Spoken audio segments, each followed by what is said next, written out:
One important aspect of why we have done this luncheon is that when you look at the advertising coming out of Southern Nevada Water Authority, one would never really understand the vital role that turf plays not only in our conservation, but in actually protecting the quality of our water.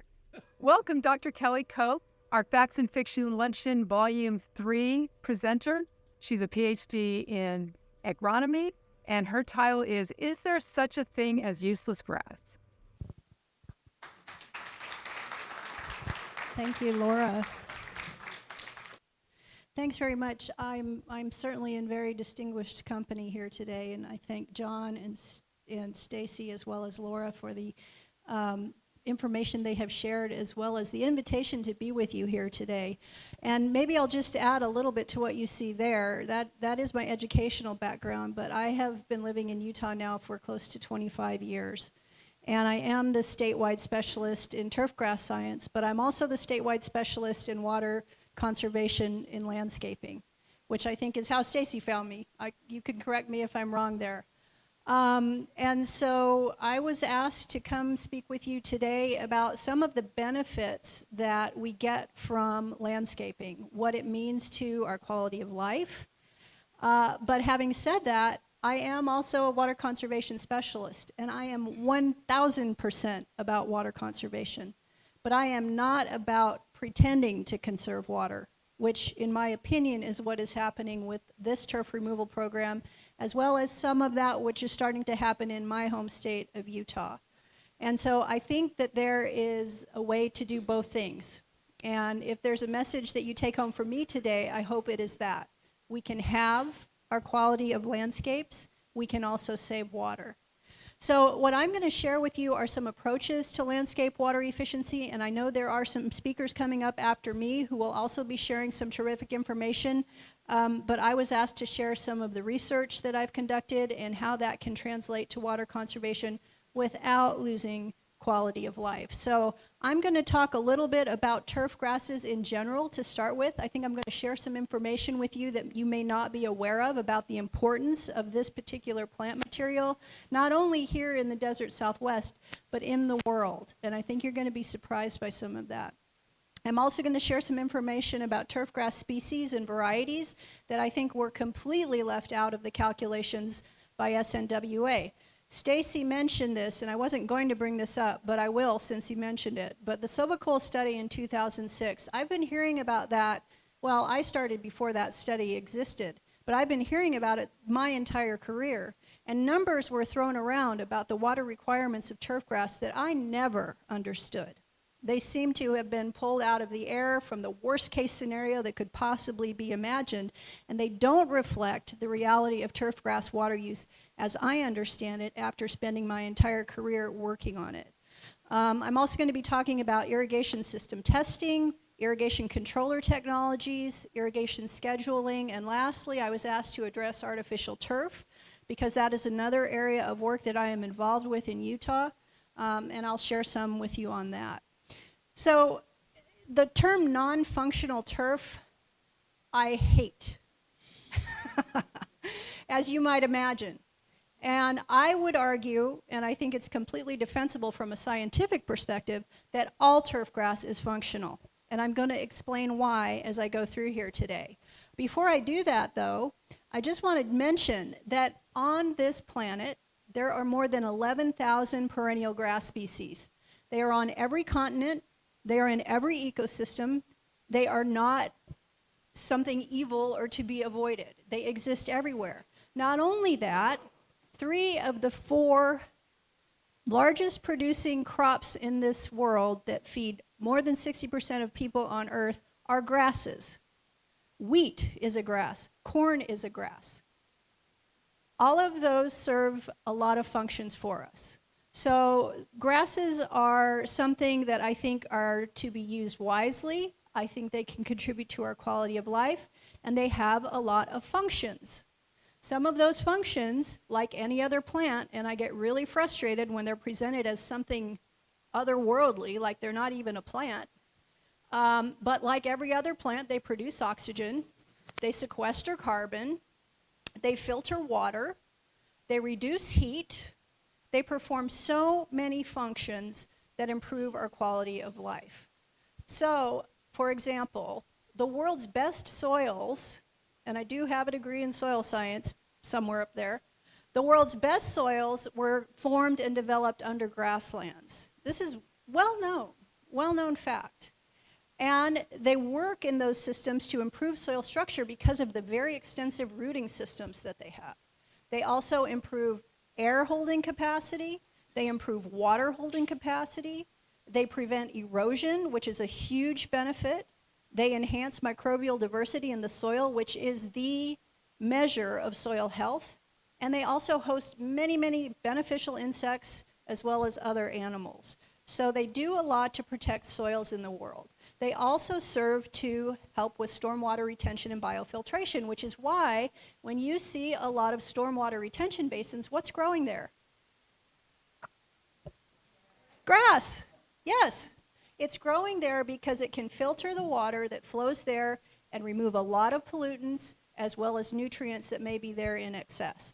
So they serve that purpose there. They help to accumulate debris that might exist, chemicals, sediments, and other pollutants. And a fairly small area of lawn can actually capture huge amounts of water.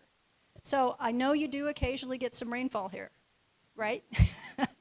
And so when that happens, it can happen very quickly, right? There can be a whole lot of runoff, a whole lot of stormwater. And so infiltration basins, stormwater basins that are planted with grasses help to manage that. And when I hear about the amount of grass that's been removed from landscapes here, it really makes me wonder, among many other things, what's happening as a result to the stormwater management systems in this state? What is happening to the water quality when that water is not slowed down, filtered, and allowed to move through plant materials like grasses? Oxygen. So oxygen production just from a 5,000 square foot lawn supports a lot of people. This particular statistic is from Texas, where it is also quite hot and dry in many places. But again, it's like any other plant. It does serve the purpose of producing oxygen. This one, I think, of all the benefits and functions I'm mentioning, may resonate the most with you. Grasses perform a whole lot of atmospheric cooling. They provide radiative shading, and they also have a process called evapotranspiration, as do every other plant. But evapotranspiration, it's something like perspiration, right? When we perspire, we do it to cool our bodies. When plants transpire, they do it also to cool their plant structures. And so that is a big part of how grasses cool the atmosphere and moderate temperature, which then can translate to reduced energy use, reduced cooling costs, which also needs to be part of this conversation, right? If you're removing turf and increasing atmospheric temperatures, if it were me, I'd be cranking up the AC. So then how does that translate in terms of the water used for energy production? Now here's something I want to emphasize as well. Stacy mentioned this increasing heat island effect, and this is occurring in many cities across the country. The data that you see there is from Princeton University. There is a climate group there looking at climate adaptation, and they really have a strong focus on urban heat. That data represents a time frame between 2004 and 2014, and during that time frame, the temperature here in Las Vegas increased on average by 7.3 degrees. Okay? That also happens to coincide with the strongest efforts by SNWA to remove turf, I will just add. Okay? Now, having said that, there are other places like Albuquerque and Denver that have had increased heat, but they're not increasing quite at the same rate as Las Vegas is. Now, I do want to emphasize a little bit about, let me see, yeah, this image. So if you can't read this, what you have here, these are all images taken within several feet of one another, but air temperature here is 94 degrees, water temperature adjacent, also 94 degrees. Sand with no plant cover, 132 degrees. Asphalt, 136. Synthetic turf, 165. And the grass is 104. Okay? So it does perform that very beneficial function of atmospheric cooling. Also, carbon sequestration. Carbon is something that I'm concerned about because of the impact it can have in atmospheric conditions, as well as temperature.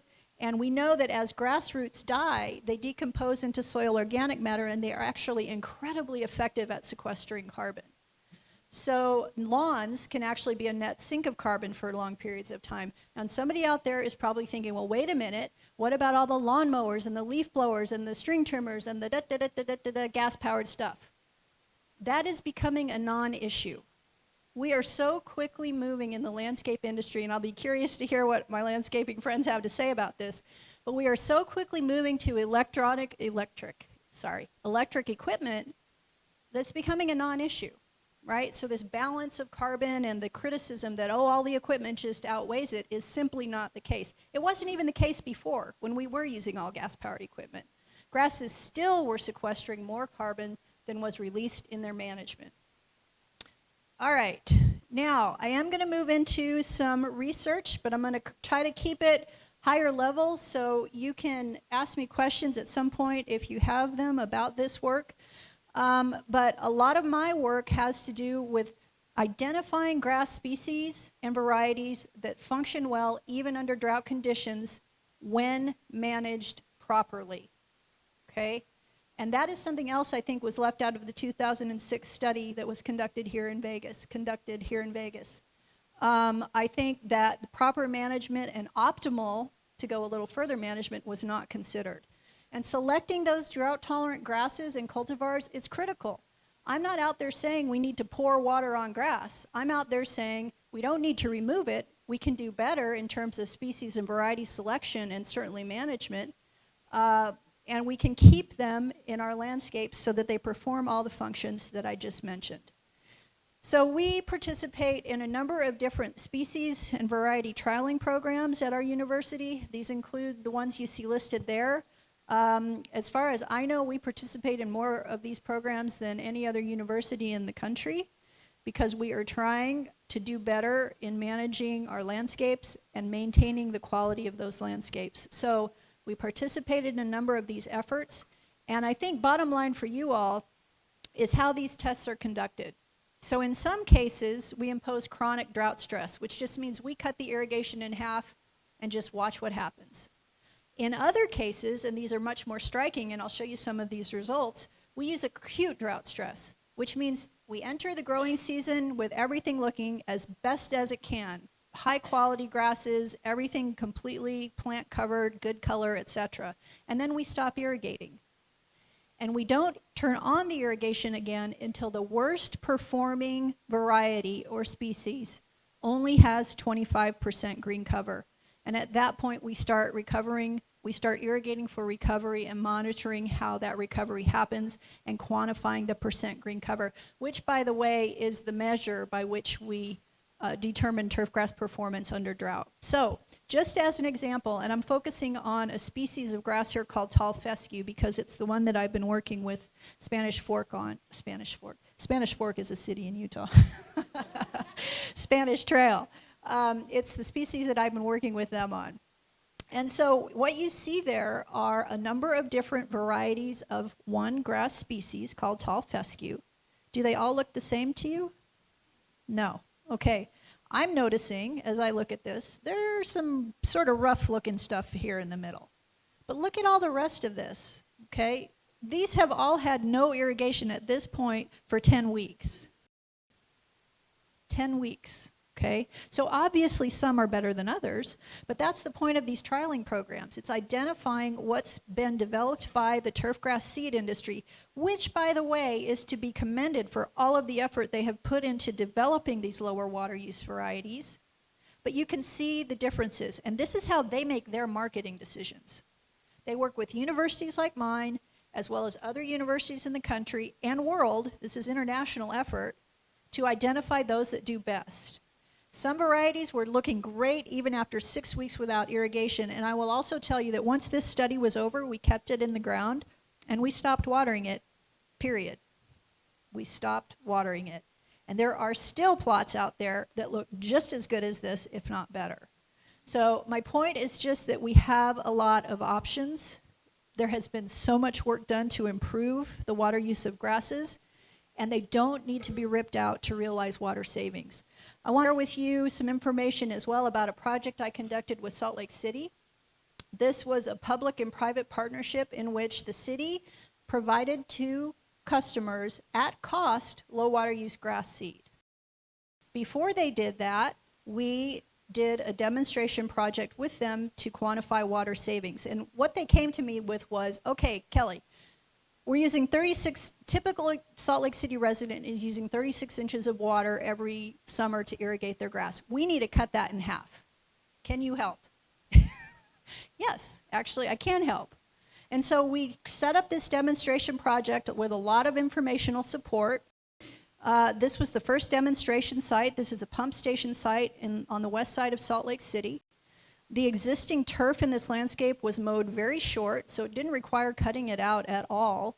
We used a non-selective herbicide to kill it, and then we overseeded with the improved varieties, some of which I showed you in the previous slide, and top dressed it with some compost and allowed it to establish. So we did this in October. By November, this was very well established. And this is what it looks like today. I'll also point out that they were using this as a demonstration to say, okay, you know, if we're trying to emulate a home landscape, we may not need all of this turf, but we still want to have enough to play on and recreate on. And so we're going to keep this much, make a few changes in the exterior, and transition this area to low water use grass. And so that's what we did, and I can tell you that in every year subsequent to this installation, the water use on this particular property has declined. It's 40%. It's declined 40% from what it had been. Okay, so this is a project that has now been rolled out. Lots of residents have received this seed. They are clamoring for it now, and it's actually transformed the market in Utah because private companies are now selling this seed. And there are sod farmers that are growing these products. And so it's really been a market transformation. Okay, moving on to some other approaches. Another big effort that we take in Utah, this is a program I've been involved with my entire career there, is irrigation testing, sometimes called auditing. I call it a water check because I don't like the term audit. But that's basically what we're doing, is evaluating irrigation systems. I send pairs of employees out to homes, to HOAs, all kinds of landscapes. We have voluntary participation, so people sign up with us and then we make an appointment with them to come to their property and evaluate their irrigation system, because I would say 99.9999% of people never see their irrigation system in operation, so aren't necessarily aware of the problems that may exist. And so that's what this program is about, identifying those problems, making recommendations for repair, and providing a customized irrigation schedule based on what we measure on site. We use a tablet-based application to collect this information, and that allows us, at this point I have a database that it's a bit overwhelming at this point in terms of the amount of information there that I need to do some evaluation on. But we have, over the years, done evaluation of this program to see how much water savings is achieved. And so in this case, this was 2 summers ago, we used Flume Smart water monitoring and leak detection devices that attach to a water meter to evaluate the efficacy of this particular program. And these water monitoring devices collect data every 5 seconds. And we did monitoring before a water check or irrigation test, and then we monitored their water use after the water check. And what we found was that participants reduced their water use by between 20 and 30% just by this one intervention. There was no change to the landscape. It was just by giving them a customized schedule and showing them what some of the problems were with their irrigation system. So for the 59 households that we worked on with this study, they saved about 2 acre-feet in the single month following participation.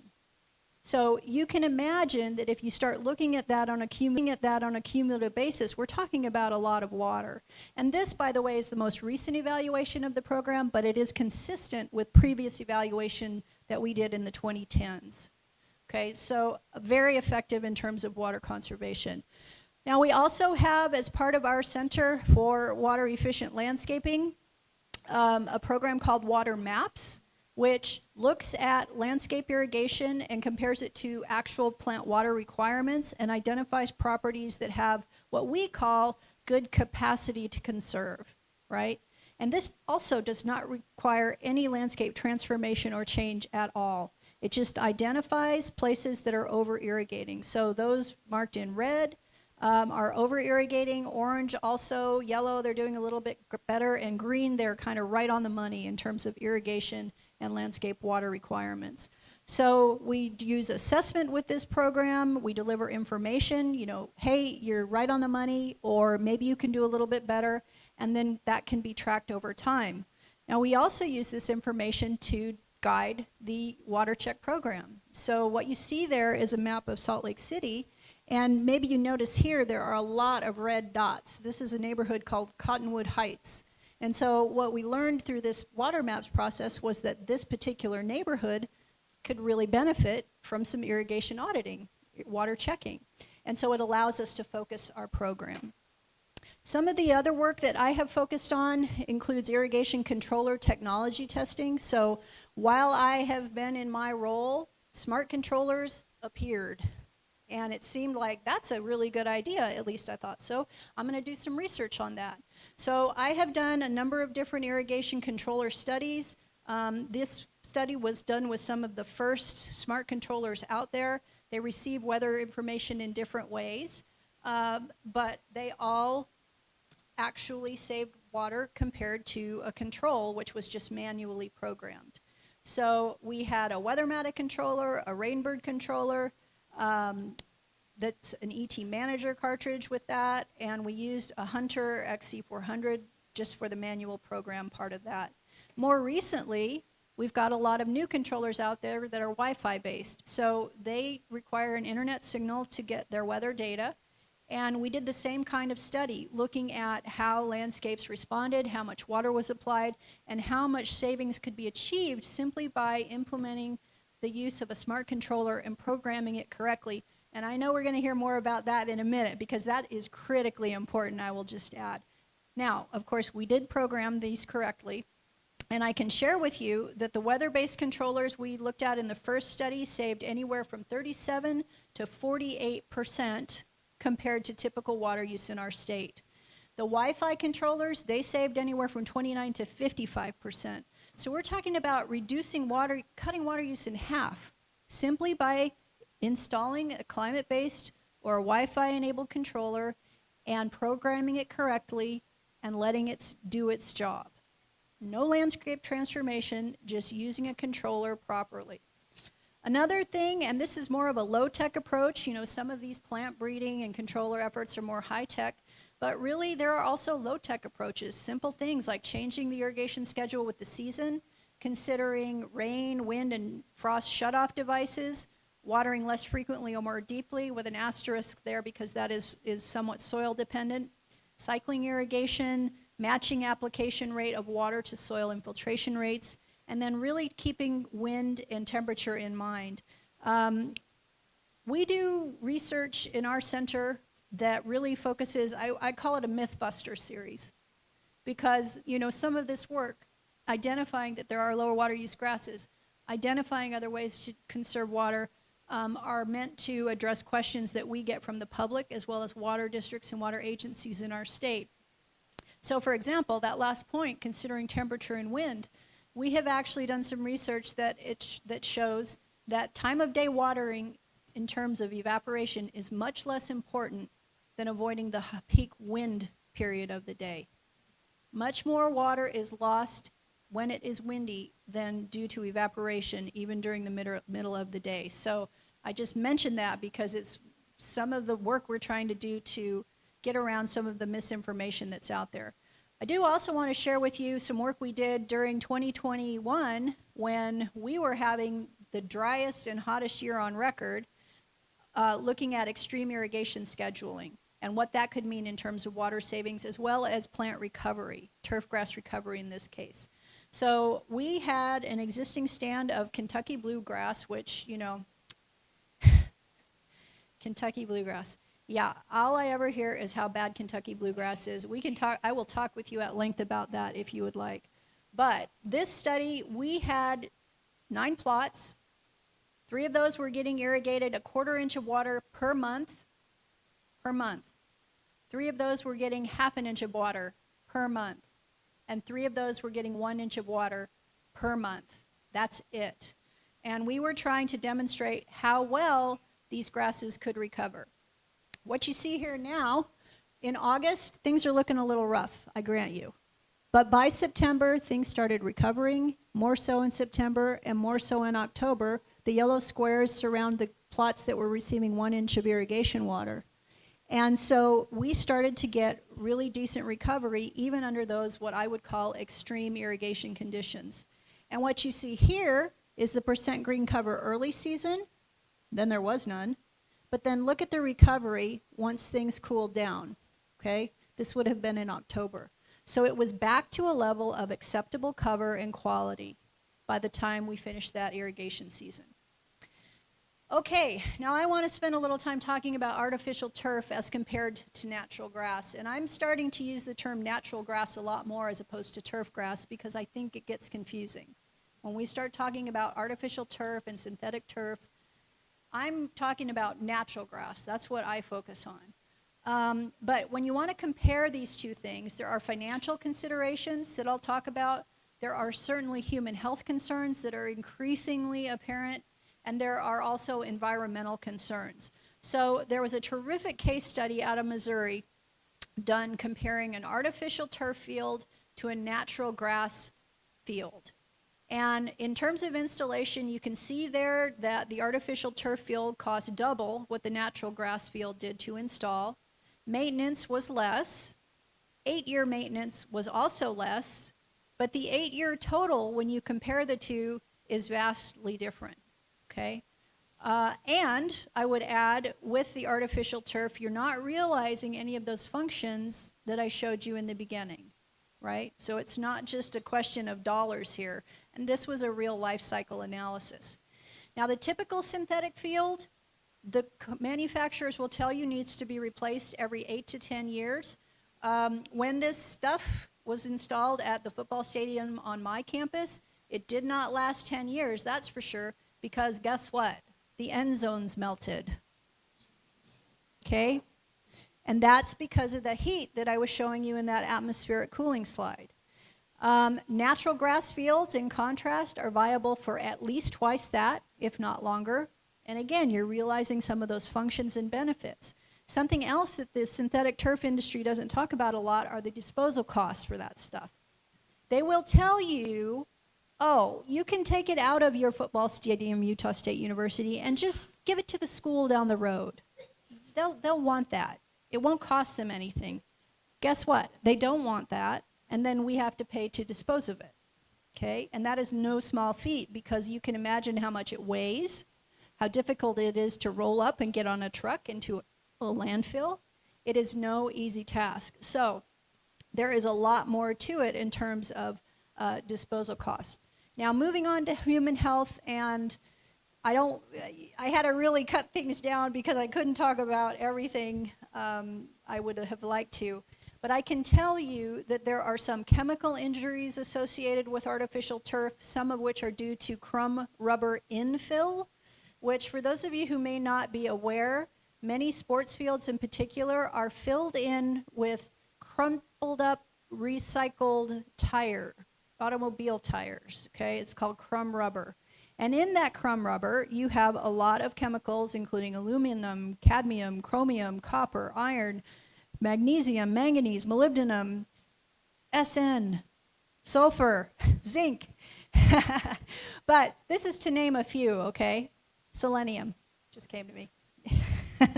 So rubber can contain all of those things and more, in addition to creating fine particles because of play, which then players can inhale, and that can create issues. Now, I do just want to spend a minute talking about fire. California went headlong into turf removal a while ago. And there were a lot of companies that really promoted the use of synthetic and artificial turf.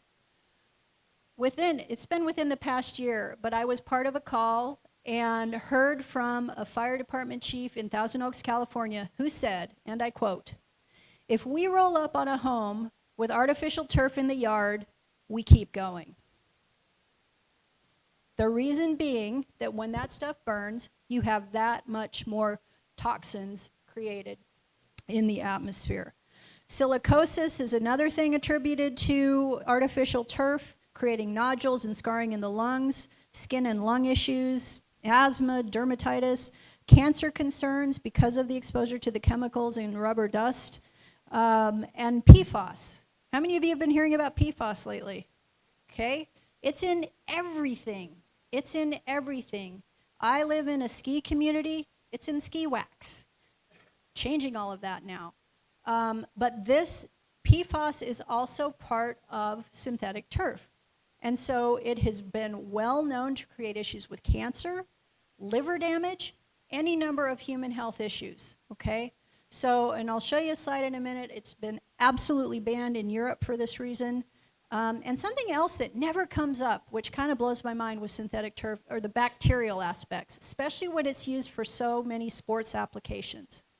So I have the opportunity to tour a lot of different sports facilities, mostly natural grass, but every once in a while they say, oh, and here's our indoor practice facility with the synthetic turf.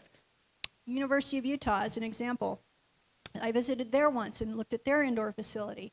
And there are people walking around with liquids, and they're pouring them here and they're pouring them there. And I said, what's going on with that? Oh, well, you know, the players, I'll be a little indelicate. They spit, they throw up, they fall down, they get scraped, they get cut. There is a lot of bacteria out there. And so we have to use antibacterial agents on this stuff to try to reduce the number and types of bacteria out there to prevent injury. Okay? In addition, anti-static. So we're putting down what is essentially downy out there to reduce static on these fields. Just a number of maintenance practices where this stuff, a huge frustration of mine, is that it is sold as a low maintenance, no water material. Absolutely false. Absolutely false. You saw the temperature I showed you. It has to be irrigated just to make it usable, right? And I've heard accounts of student athletes with their cleats melting out there because it is just that hot, okay? So that is not a no water situation. That is not a no water situation. And I'm not even going to get into it here, but the orthopedic injuries associated with this stuff as compared to natural grass are also overwhelming, shocking. And I think what's going to happen, and it's already happening a little bit, professional sports players are now saying, no, I am not going to shorten my career because you're making me play on what is essentially plastic over concrete. All right, now back to atmospheric cooling. I did mention this just a little bit again, but the cooling we get from natural grasses is significant. The reduced energy costs we get when they surround our homes and our schools and our businesses, also significant. And where we have this increasing heat island effect in so many cities, it is critically important that we do everything we can to slow that down and ideally reverse it, which is why we need to have natural landscaping around our homes, around our schools, around our businesses, so that we can improve cooling and reduce those negative human health impacts that Stacy brought up, which are truly, truly tragic. Some environmental concerns as well. I talked about the crumb rubber infill and some of the chemicals it contains. Primarily lead has been implicated in some of the negative effects there. Many of these elements can also leach into waterways. That's a concern, and be toxic to aquatic organisms. Metals have been found in runoff from these fields, as well as other issues with invertebrates and creating toxicity there. And PFAS, again, that's another concern here as well. So artificial turf, once it was hailed as a drought fix, but now California is also moving to restrict its use. In Utah, I worked with Salt Lake City to craft public policy and city ordinance that does not allow its use because they were looking ahead and seeing some of these negatives.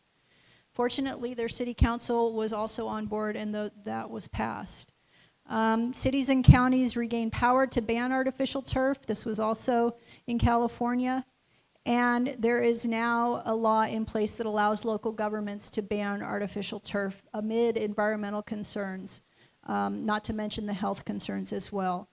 And of course, in the EU, they have banned artificial turf because of the microplastics associated. And if I didn't really mention microplastics, but of course that is a huge part of the environmental concern with artificial turf as well.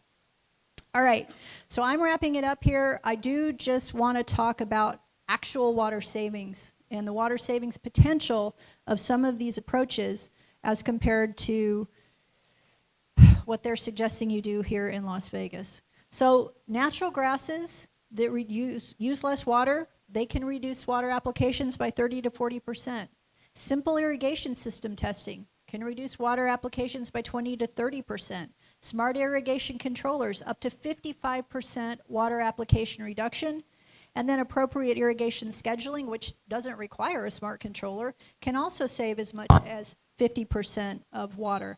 So these all have huge potential.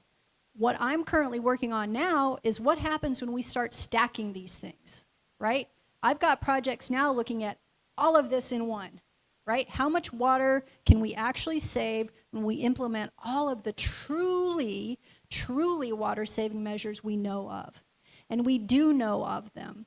And I can't for the life of me figure out not only why SNWA, but I'll point a finger at Met in California as well, why they didn't go these other directions, right? Why they chose to take a path that resulted in the loss of landscapes and so many negative unintended consequences. It really boggles my mind. It really, really does. I'm not sure why they didn't take some of these less expensive, by the way, less expensive and more effective approaches to landscape water conservation. I will tell you that ripping out turf grass does not magically make somebody a good irrigator. Those two things do not go hand in hand. If they did not know how to irrigate before, they still don't know how to irrigate. Okay, so I'll leave it there. I really appreciate your attention, and I'm happy to answer questions if we have time. Thank you for joining us. We hope that you found this informational, educational, and inspirational. And if you did, please consider joining us, registering for our organization, and making a contribution so that we may further educate and expand this knowledge throughout the community. It is an important effort. We want to preserve our quality of life here in Southern Nevada. We are a growing community, but we need to grow smartly, and growth needs to pay for itself. Please consider a donation to the Water Fairness Coalition. Thank you for your time and your attention.